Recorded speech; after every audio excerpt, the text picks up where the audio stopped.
আর আল্লাহর নবীর সাথে বেয়াদবি করবে। কিভাবে বেয়াদবি করবে? বলবে ইয়া নবী সালাম আলাইকা। এই যে ইয়া নবী বললো, এই ইয়া নবীর মধ্যে বেয়াদবি আছে।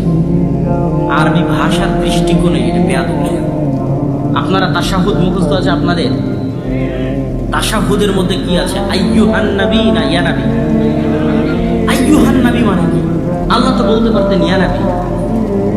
আল্লাহ সুবহানাহু ওয়া তাআলা কোরআনে বলতেছে ইয়া আইয়ুহান নবী কুল লিআজওয়াজিক ওয়া বানাতিক। হে নবী, আপনি আপনার স্ত্রী এবং মুসলিম মুমিন নারীদেরকে বলে দিন তারা যেন পর্দা করে।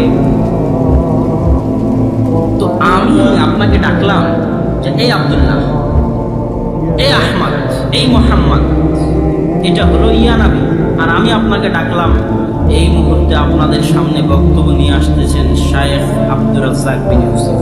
এই যে নামের আগে শায়েখটা লাগানো হলো, এই যে এখন বললাম যে জনাব অমুক, জনাব আব্দুল্লাহ ফারুক সাহেব, এই যে জনাব লাগানো হলো, মাননীয় প্রধানমন্ত্রী মাননীয় লাগানো হলো, মাননীয় বিচারপতি, মহামান্য বিচারপতি, মহামান্য লাগানো হলো। এটা হচ্ছে তাদের জন্য সম্মান।